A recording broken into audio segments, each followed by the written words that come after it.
Hello friend, कैसे हैं आप लोग। आई होप कि आप सभी ठीक होंगे। स्वागत है आपका अपने चैनल कुक विद अनीसा में। मैं हूं आपकी दोस्त एंड होस्ट अनीसा। तो फ्रेंड्स, आज मैं ब्रेड से बहुत ही टेस्टी और चटपटा रेसिपी तैयार करने वाली हूं। तो अगर आपको ये रेसिपी पसंद आए तो प्लीज़ मेरे चैनल को सब्सक्राइब कर लें और मेरी रेसिपी को अपने फैमिली फ्रेंड्स के साथ ज़रूर से शेयर करें।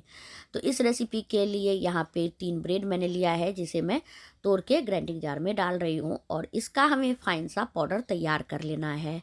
तो इस तरह से देखिए, बस अच्छे से ये हमारा पाउडर जो है बहुत ही जल्दी तैयार हो जाता है। तो यहाँ देखिए, आप ब्रेड क्रम्स जो है वो बिल्कुल रेडी हो चुका है।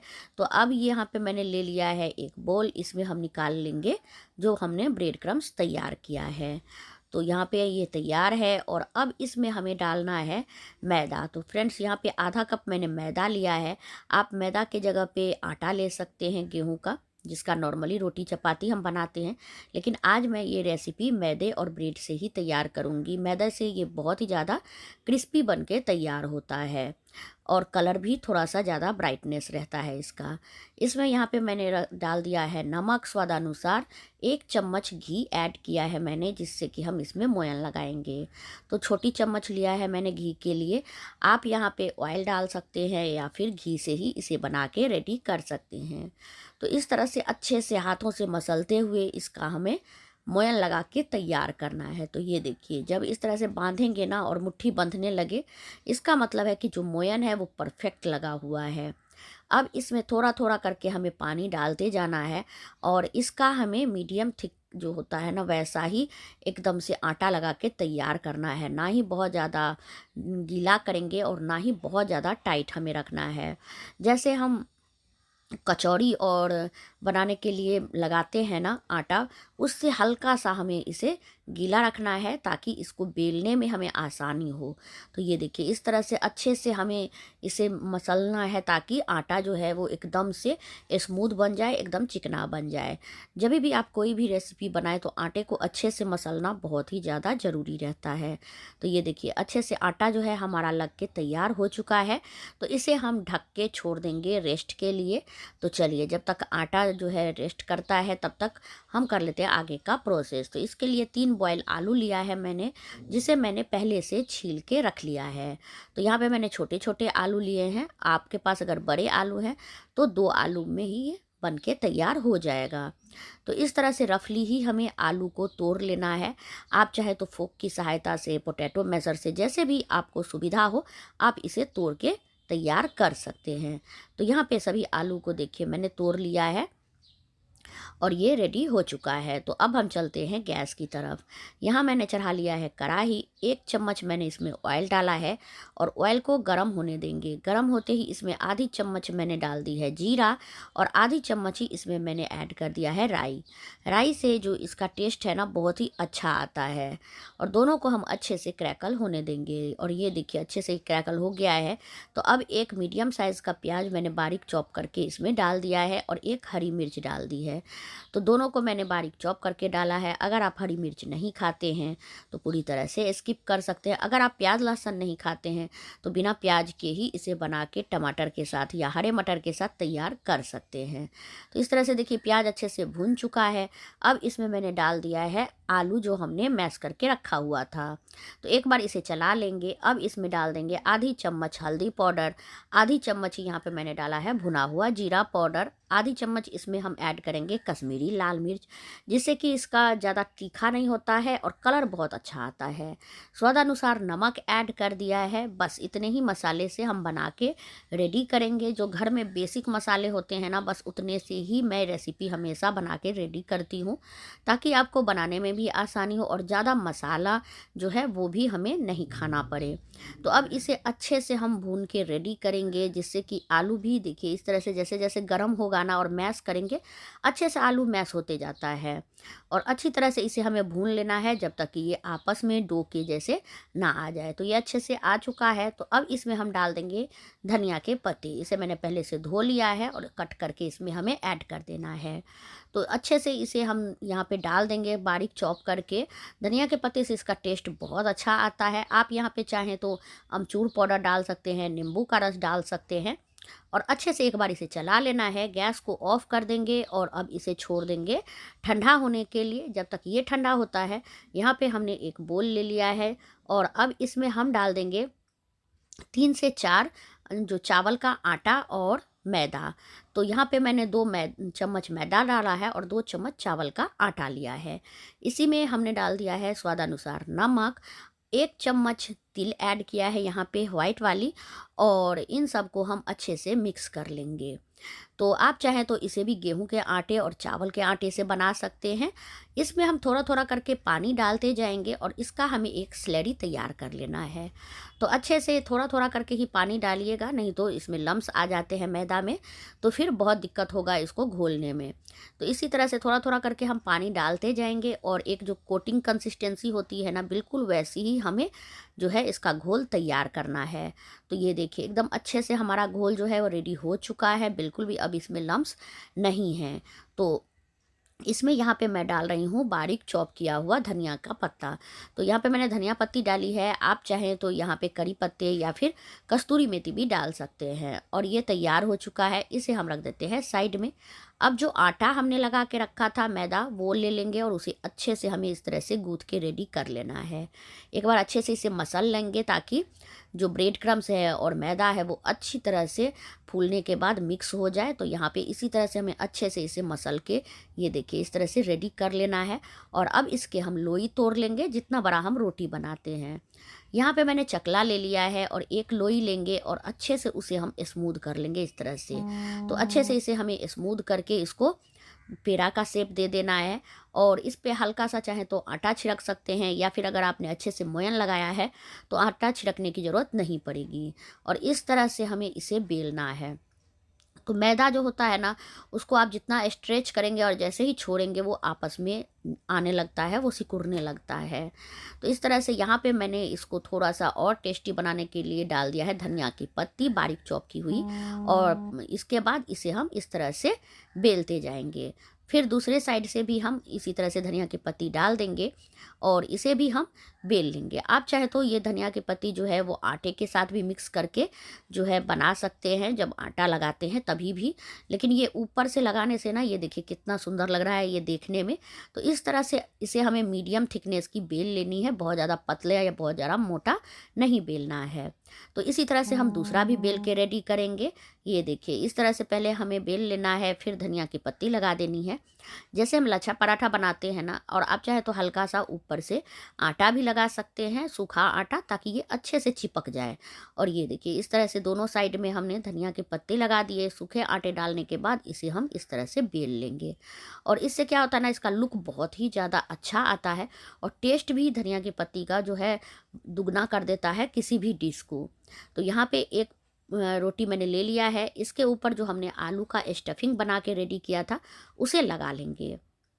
तो उसे हमें मीडियम थिकनेस की ही लगानी है, बहुत ज़्यादा पतली या बहुत ज़्यादा मोटी हम नहीं लगाएंगे। इस तरह से स्पून से डालते जाइए और लगाते जाइए। तो जो है साइड में जो किनारी है ना, उसको हल्का सा हम छोड़ते जाएंगे और आलू को अच्छे से फैला लेंगे। तो आपको हाथों से सुविधा हो, स्पून से सुविधा हो, जैसे भी हो, अच्छे से इसे हमें सेट कर लेना है। तो ये देखिए इस तरह से हमें पूरे रोटी पे इसे अच्छी तरह से फैला के तैयार कर लेनी है। और इसे फिंगर की सहायता से हम अच्छे से स्मूथ कर देंगे ताकि ये कहीं से भी निकले नहीं तो आलू बिखरने लगता है। इस वजह से अच्छे से स्मूथ करना बहुत ज़रूरी है। अब यहाँ पे मैंने ले लिया है पिज़्ज़ा कटर, आप नाइफ़ की सहायता से भी इसे कट कर सकते हैं। और इस तरह से हमें इसे कट कर लेना है। तो ये देखिए इस तरह से हमें इसको, पहले मैंने प्लस में कट कर लिया है, फिर दोनों साइड से इस तरह से फिर से कट कर देंगे, यानी कि टोटल 8 पीस जो है इसका तैयार हुआ है। अब एक पीस इसमें से हम इस तरह से आराम से निकालेंगे और इसे हमें क्या करना है, किनारी में हल्का सा पानी लगा देना है ताकि ये निकले नहीं। और अब इस तरह से इसे हमें फोल्ड कर देना है। ये देखिए इस तरह से राउंड राउंड करके हम इसे फोल्ड करके तैयार कर लेंगे और आलू जो है उसे अच्छे से सेट कर देंगे। बस इतना आसान है इसे बनाना और देखने में भी बहुत ही ज़्यादा सुंदर लगता है और खाने में तो पूछिए ही मत, ज़बरदस्त बना था ये रेसिपी। तो इस तरह से इसको सभी को हम बनाते जाएंगे और ये छोटे छोटे बाइट्स में आते हैं ना, तो बहुत ही ही अच्छे लगते हैं ये देखने में भी। और बच्चों को भी इस तरह के छोटे छोटे बाइट्स वाले जो नाश्ते होते हैं वो बहुत ही ज़्यादा पसंद आते हैं। तो इस तरह से सभी को हमें बना के रेडी कर लेना है। बहुत ही आसानी से ये फ़ोल्ड हो जाता है, इसको फ़ोल्ड करने में आपको बिल्कुल भी दिक्कत नहीं आएगी। या फिर आप इस तरह से भी फ़ोल्ड कर सकते हैं, पहले बड़े वाले पार्ट को उठाइए, फिर इस तरह से दबा दीजिए। ये देखिए इधर से भी ये अच्छे से चिपक गया है, क्योंकि आलू था तो अच्छे से ये चिपक के तैयार हो गया है। इसी तरह से यहाँ पे मैंने सभी को बना के रेडी कर लिया है, और आप देख सकते हैं जो हमने ऊपर में धनिया की पत्ती लगाया था ना, इस वजह से ये देखने में बहुत ही ज़्यादा सुंदर लग रहा है। इसी तरह से हम दूसरा भी बना के रेडी कर लेंगे। तो यहाँ पे आलू को हमें अच्छे से फैला लेना है। हाथ से ये जल्दी ही हो जाता है, स्पून से थोड़ा सा टाइम लगता है। तो इस तरह से अच्छे से फैलाने के बाद हम पिज़्ज़ा कटर से इसे कट कर लेंगे। तो यहाँ आप चाहें तो इसे नाइफ़ से भी कट कर सकते हैं, और इस तरह से देखिए हमें कट कर लेना है। आप इसे बड़े साइज़ का भी बना के रेडी कर सकते हैं, जैसे भी आपको पसंद हो। मेरे घर में ये छोटे छोटे बाइट्स में सभी को बहुत पसंद आते हैं, इसलिए यहाँ पे मैंने इसे छोटे छोटे में ही कट किया है। और इस तरह से हम आराम से इसे निकाल लेंगे और अच्छे से देखिए फ़ोल्ड कर लेंगे। बिल्कुल भी देरी नहीं लगती है, बहुत ही आसानी से ये फ़ोल्ड होके तैयार हो जाता है।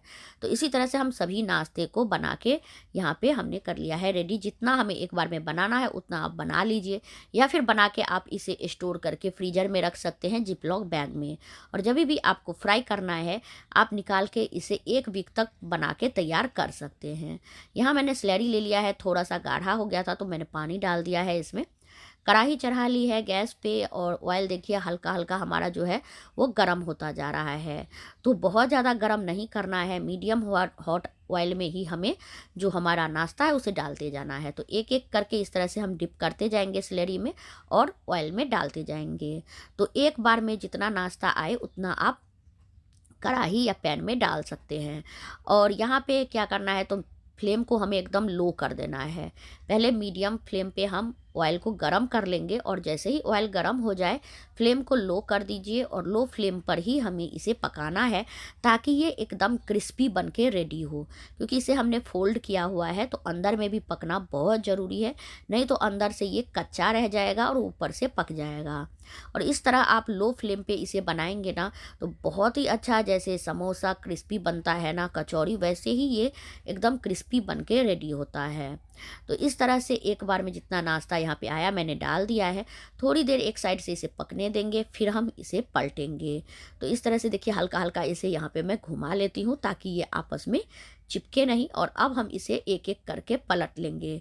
तो आप स्पून की सहायता से, फोक की सहायता से, या फिर जो भी स्पैचुला की सहायता से आपको आसानी लगे इस तरह से पलट लीजिए। तो एक एक करके सभी नाश्ते को हमें पलटना है। और आप देख सकते हैं कितना अच्छा इसका जो है कलर आया है, बहुत ही अच्छा सा गोल्डन सा कलर आ गया है इसका। इसी तरह से दोनों साइड से पलटते हुए इसे हमें पकाते रहना है। ये ज़्यादा ऑयल बिल्कुल एब्जॉर्व नहीं करता है, आप देख सकते हैं बहुत ही कम ऑयल में मैं इसे बना रही हूँ। इसी तरह से हमें दोनों साइड अच्छे से लो फ्लेम पर सेकने के बाद थोड़ी देर के लिए फ्लेम को मीडियम कर देना है, यानी कि 30 सेकेंड से 40 सेकेंड के लिए ही हम मीडियम जो है फ्लेम को करेंगे ताकि इसका कलर जो है वो अच्छा सा आ जाए।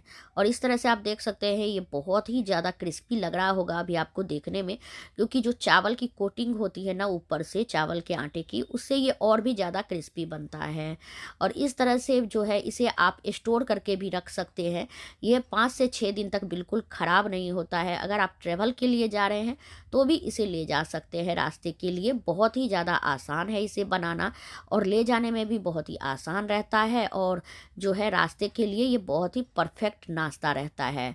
तो इस तरह से ये देखिए ये पक के तैयार हो गया है। तो बड़े स्ट्रेनर पे इस तरह से हम निकाल लेंगे, जिससे कि इसका जितना भी एक्स्ट्रा ऑयल है वो निकल जाए। और इसको हम टिश्यू पेपर पे रखेंगे ताकि जितना भी ऑयल रहता है ना वो टिश्यू पेपर जो है वो एब्जॉर्व कर लेता है। तो इसी तरह से हम दूसरे बैच का भी नाश्ते को इसी तरह एक एक करके डिप करते जाएंगे स्लैरी में और कढ़ाई में डालते जाएंगे। तो ये देखिए दूसरे बैच का भी हमने डाल दिया है, और फिर हमें थोड़ी देर के बाद इसे पलट लेना है। हल्का सा जैसे ही आप डालेंगे ना तो मैदा में हल्का सा झाग आता है, उसके बाद इसे आप पलट लीजिए जैसे ही झाग कम हो जाए। तो लो फ्लेम पर ही इसे हमें पकाना है फ्रेंड्स। फ्लेम का अगर आपने अच्छे से ध्यान नहीं दिया है तो आपका नाश्ता जो है वो अच्छे से क्रिस्पी नहीं बनेगा, ऊपर से जल जाएगा, अंदर से बिल्कुल कच्चा रह जाएगा। और जब तक ये अच्छे से पकेगा नहीं तो अगर आप इस स्टोर करेंगे ना तो ख़राब हो जाएगा।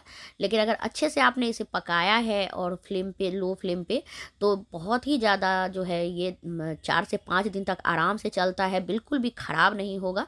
तो ये देखिए दूसरे बैच का भी हमारा बन के नाश्ता तैयार हो चुका है, इसे भी हम निकाल लेते हैं। तो यहाँ पे मैंने इसे प्लेट कर लिया है और आप देख सकते हैं कितना सुंदर लग रहा है। ये देखने में छोटे छोटे बाइट्स में बहुत ही ज़्यादा टेस्टी क्रिस्पी सा बन के ये तैयार हुआ है।